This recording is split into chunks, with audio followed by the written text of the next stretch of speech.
Welcome to In-Silico Trials Real Impact, the In-Silico UK podcast that's revolutionizing the way we think about medical innovation.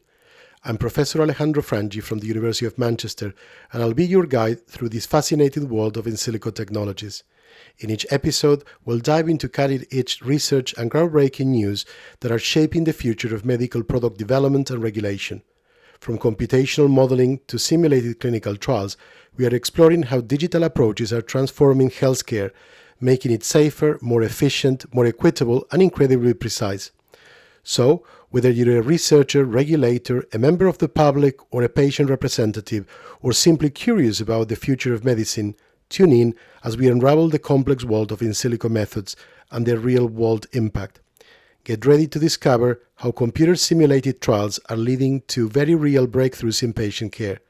In-Silico Trials, Real Impact, where algorithms and data are saving lives. Let's begin. All right, so today we're going to dive into this world of digital twins. Okay. Specifically how they're impacting drug discovery and clinical trials. Right. You sent over this really interesting research paper. Yeah. And it really got me thinking, are digital twins about to become like the new standard model for drug development? It's certainly a possibility. What we're seeing is a shift from digital twins simply mirroring like a physical object to becoming more of a dynamic predictive tool. Okay, so that's a really good analogy, like having a virtual sandbox where we can test out all these different scenarios without any real-world consequences, right? Right. And this paper makes a pretty compelling case that generative AI is really the key to unlocking that potential. Absolutely. Can you break down what that means for those of us who might need like a little refresher on generative AI? Sure. So at its core, generative AI is about teaching machines to create new data. Okay. That is statistically similar to real data. So instead of just analyzing existing information, these AI models can generate entirely new scenarios and predict outcomes. So it's not just about like analyzing what we already know. Right. It's about pushing the boundaries of what's possible. Yeah. And the applications in drug development that this paper highlights are pretty mind-blowing, right? We're talking about simulating drug responses at a cellular level. Yeah, so imagine being able to test hundreds of drug combinations on a virtual cell model. Right. Tweaking dosages and observing the effects in a simulated environment. Okay. And this is already being done by companies like Deep Life and Turbine, who are using AI to predict how cells will respond to specific genetic changes or drug interactions. So it's almost like having a virtual lab bench at your fingertips. Yeah. And this isn't just limited to individual cells, though, is it? No. The paper mentions cell culture DTs and even virtual organs. Yeah, so we can now create digital twins of cell cultures to optimize how drugs are manufactured, making that process more efficient and potentially even cheaper. Okay. And then you've got this really fascinating world of tissue and organ DTs. Right. The paper gives the example of a virtual liver that can show how a drug affects it over time, which is incredibly valuable for toxicity testing. So we could be on the verge of drastically reducing, maybe even eliminating animal testing. Yeah. It raises a lot of questions, but it's hard to deny the positive potential there. Right. And then the paper goes on to even talk about digital twins for animal models themselves. Yeah, it's like building a virtual zoo for research purposes. Wow. And this isn't just theoretical. Researchers have already used AI to create rat DTs that can accurately predict if a drug will damage the liver. That's incredible. Yeah. So how does generative AI actually make this happen? Right. The paper dives into a few different types of generative AI, and I'll admit I felt a bit lost in the technical details. Sure. It's easy to get bogged down in those specifics. Yeah. It's more helpful to think about different AI approaches as tools in a toolbox. Okay. And each tool has its strengths and weaknesses depending on what you're trying to build. Gotcha. One type of generative AI is a variational autoencoder, or VAE, which is particularly good at understanding the core features of a data set. Okay. And then generating variations. Okay, so if you had data from hundreds of patients, a VAE could extract those essential characteristics and then create a whole virtual population that shares those characteristics. That's powerful. Precisely. And then you have these generative adversarial networks, or GANs. Right, jam. These are like two AI systems that are competing against each other. Okay. One's trying to create realistic data, and the other one's trying to spot the fakes. Okay. So it's kind of like a virtual arms race, Interesting. pushing each AI to get better and better. Right. And the result is this incredibly realistic data that we can then use to build these sophisticated digital twins. Wow. Where I think this gets really exciting is in clinical trials. Mm-hmm. Can you walk us through some of the possibility the paper highlights? Sure. So one of the most promising areas is patient recruitment, Okay. particularly for rare diseases. Right. Imagine using DTs to stand in for real patients in certain trial arms. Okay. This could significantly speed up the process of getting new treatments to the people who need them most. So essentially, we're like expanding the pool of potential participants without actually needing more people. Exactly. Right. That could be a game changer for so many diseases that are currently difficult to study because of the limited number of patients. Right, right, And it's not just about recruitment. right. We could potentially use DTs to simulate control groups, Oh. reducing the number of real patients who need to be given a placebo. That has huge ethical implications. Yeah. Think about trials for life-saving treatments where being in that placebo group could be, incredibly detrimental. Exactly. Ah. DTs could help us get the data we need. Right. While minimizing the risk to patients. Wow. And it goes even further. Okay.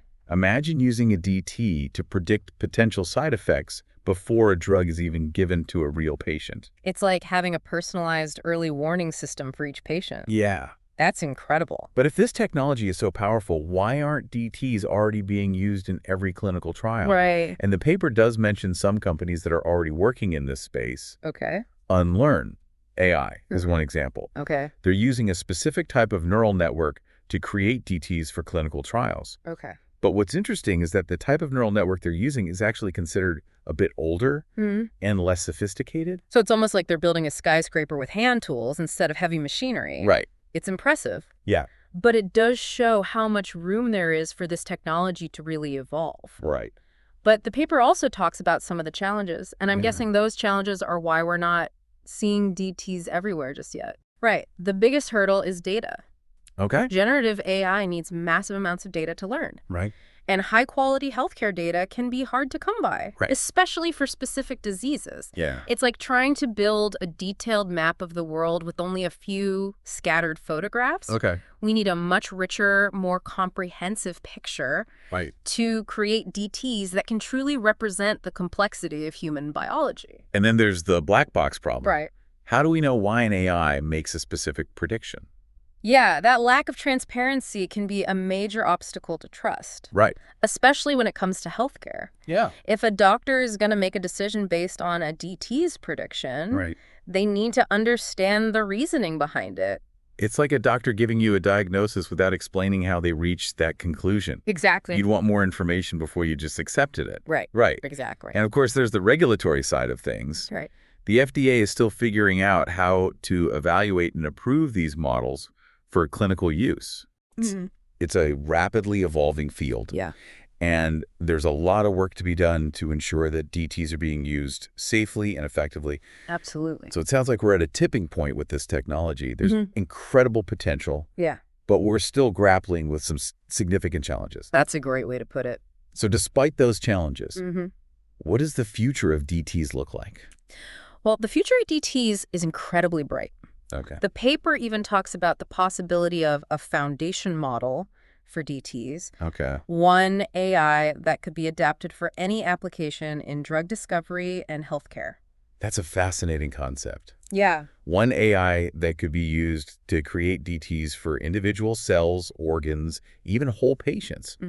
That's where things start to get really futuristic. Absolutely. And it's not just about creating individual DTs. Okay. The paper also touches on the idea of multimodal DTs, Right. which can integrate data from multiple sources. So instead of just having a DT based on like your genetic information, you could have one that incorporates your medical history, lifestyle factors, even data from wearable sensors. Exactly. Right. It's about building a truly holistic digital representation of a person, Wow. which could provide an unprecedented level of insight into their health. That's pretty amazing. And as these DTs become more sophisticated and integrated into clinical trials, we can expect to see some truly transformative use cases emerge. Okay. The paper outlines a few key areas where DTs could have a major impact, including predicting future patient states, determining intermediate states, and predicting population effects. Those are some really meaty topics, and I think we need to dedicate some time to unpacking each of them. Absolutely. But before we dive into those specific use cases,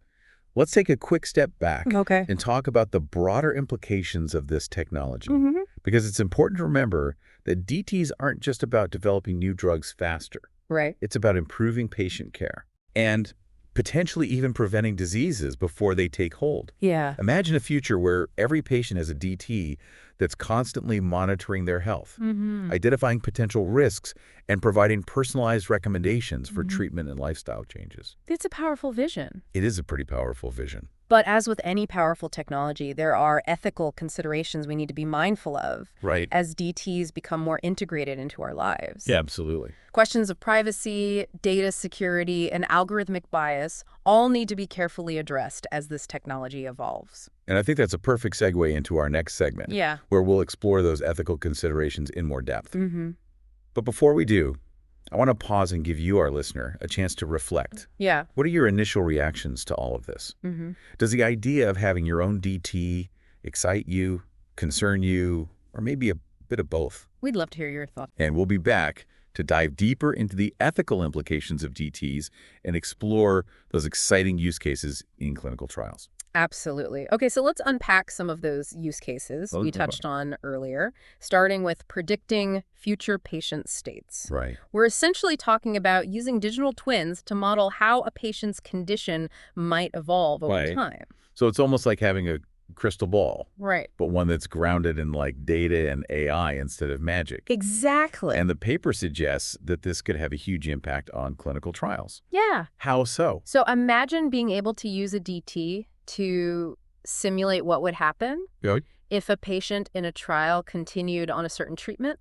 Instead of waiting until the end of the trial to see if it's working or not. Right. We could get an early indication. So we could potentially stop a trial early if it's not showing promise. Exactly. Saving valuable time and resources. Right. And on the flip side, we could also identify effective treatments more quickly. Exactly. Okay, got it. And the paper even suggests that DTs could be used to flag safety concerns early on. Potentially stopping a phase 1 trial before any real patients are actually put at risk. That's a powerful application. It is. Especially in early stage trials where there's still a lot of uncertainty about a drug's safety profile. Right. But predicting future states is just one piece of the puzzle, right? It is. The paper also talks about using DTs to determine intermediate states. Yeah. What does that even mean? So think of it this way.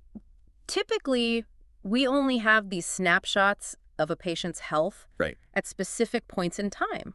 Like during their doctor's appointments. But a DT could actually help us fill in the gaps between those snapshots, creating a more continuous picture of their condition. So it's like having a constant stream of data, even when the patient isn't physically being monitored. Right. That could be incredibly valuable for identifying issues that might otherwise go unnoticed. Exactly. Let's say a patient's DT indicates a potential issue with their blood sugar levels between visits. That could alert the doctor to monitor them more closely or adjust their treatment. It's like having an extra set of eyes on the patient, even when they're not in the doctor's office. Yeah. That's incredible. And then you have the third use case, which is predicting population effects. Right. This seems like it could be especially useful in designing more effective clinical trials. How so? Instead of focusing on individual patients, we can use DTs to simulate how different populations might respond to a treatment. So we could potentially test different trial designs, different inclusion criteria, even different dosage regimens, all within a virtual environment before we ever involve real patients. Exactly. We could use DTs to identify subgroups of patients who are most likely to benefit from a treatment, leading to more targeted and efficient trials. That could be a game changer. It could. Particularly for diseases that affect diverse populations differently. We could tailor treatments to specific groups based on their predicted response. And this isn't just about making trials more efficient, though, is it? The paper also hints at using DTs to simulate the long-term effects of a treatment. So we're talking years, even decades down the line. Exactly. We could potentially identify long-term risks or benefits that wouldn't be apparent in a traditional clinical trial. Right. But it's important to remember that all of this is still in the very early stages. Right. While the potential of DTs is immense, there's still a lot of work to be done before they become a routine part of healthcare. And I think that leads us perfectly into the next part of our discussion, the challenges and limitations of DTs. Right. We've touched on a few already, like the need for vast amounts of data and the black box problem. Right. What other hurdles do we need to overcome? One challenge that's often overlooked is the need for standardization. Right now, different research groups are using different methods to create and validate DTs. So it's almost like everyone's speaking a different language. Exactly. Which makes it really difficult to compare results or build on each other's work. Right. We need to establish common standards and best practices for developing and deploying DTs if we want this technology to reach its full potential. And along with standardization, Yeah. there's also the issue of computational power. Mm-hmm. These DTs, Yeah. especially those multimodal ones that you mentioned, Right. require a lot of computing power to run. That's a valid point. Right. Access to high-performance computing resources is essential for developing and using DPs effectively. Okay. And that's not always readily available. And even with the best data and the most powerful computers, we still need to make sure that these models are interpretable and trustworthy. Absolutely. How do we address that black box problem? This is where explainable AI comes in. Okay. Researchers are developing techniques to make these AI models more transparent so we can actually understand how they arrive at their predictions. So it's not enough for a DT to just tell us something's going to happen. Right. We need to understand why it's making that prediction. Exactly. And this is particularly important in healthcare. Right. Where trust is paramount. Yeah. We need to be confident that the decisions we're making based on DTs are well-founded. So it sounds like we're at a crossroads with this technology. We have this potential to revolutionize healthcare. We do. But we need to proceed thoughtfully and address these challenges head on. I agree, but despite the challenges, the excitement around DTs is palpable. Yeah. The possibilities are truly vast. Right. And the potential benefits are too great to ignore. And speaking of possibilities, Yeah. let's shift gears and talk about the paper's final point. Okay. The future of DTs. Right. They paint a pretty compelling picture of where this technology could be headed. They do. One concept that stands out is the idea of a foundation model for DTs. Right. A single AI that could be adapted for any application in drug discovery and healthcare. That's a bold vision. Is. It's like having this universal blueprint Yeah. that you could use to create a DT for anything. Right. From a single cell to an entire organ system. Precisely. And this foundation model wouldn't just be about creating individual DTs. Okay. It would also facilitate the integration of DTs across different areas of healthcare. So we could potentially have DTs for drug development. Right. Talking to DTs for clinical trials. Yeah. Talking to DTs for personalized medicine. It's about creating a truly interconnected healthcare ecosystem. Exactly. And that's just the beginning. Wow. The paper also touches on the potential for DTs to be used in areas like disease prevention, personalized nutrition, and even mental health care. It's mind-boggling to think about all the potential applications. It is. It's like we're on the cusp of a new era in healthcare. Yeah. One where DTs could play a really central role. It's certainly an exciting time to be involved in this field. But even as we look to the future, it's important to ground our expectations in reality. There's still a lot of work to do. Absolutely. And part of that work involves having open and honest conversations about the ethical considerations surrounding this technology, which is exactly what we'll do in the next and final part of our deep dive. Okay, so we've talked about how DTs work. We've talked about the crazy possibilities they hold for the future of healthcare. Absolutely. But now it's time to talk about the ethical considerations that come with this kind of powerful technology. Yeah, you're absolutely right. We can't just focus on the exciting parts of DTs without acknowledging those potential pitfalls. Right, because after all, we are dealing with really sensitive health data. Yeah. And using AI to make predictions that could have a real impact on people's lives. Right. So one of the most pressing concerns, I think, is data privacy. Absolutely. These DTs rely on vast amounts of personal health information. So how do we ensure that that data is protected and used responsibly? That's a crucial question. Yeah. We need robust security measures in place to prevent unauthorized access or misuse of this data. Okay. And we need really clear guidelines on how this data can be used and shared. Right, yeah. Especially when it comes to third-party companies or researchers. It's a delicate balance, right. It is. We want to encourage innovation and collaboration. Yeah. But not at the expense of people's privacy. Right. And then there's the issue of algorithmic bias, something that's been a hot topic in AI development, in general. Absolutely. How do we ensure that these DTs aren't perpetuating existing biases in healthcare, leading to unfair or inaccurate predictions for certain groups of people? That's a critical point. We know that biases can creep into AI models. If the data they're trained on isn't diverse and representative of the population as a whole. So it's crucial that we use diverse data sets and carefully evaluate these models for potential biases before they're deployed in real-world settings. And it's not just about the data itself, is it? No. We also need to think about who's developing these algorithms.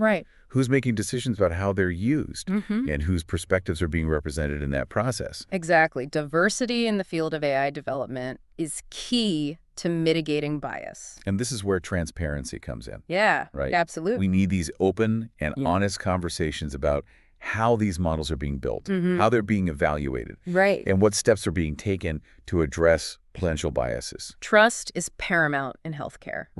And that trust can only be built through transparency. And along with transparency, we need to be really clear about the limitations of these models. DTs are powerful tools. They are. But they're not a crystal ball, right? They're based on probabilities and predictions, not certainties. That's a crucial point. We need to be careful not to oversell the capabilities of DTs.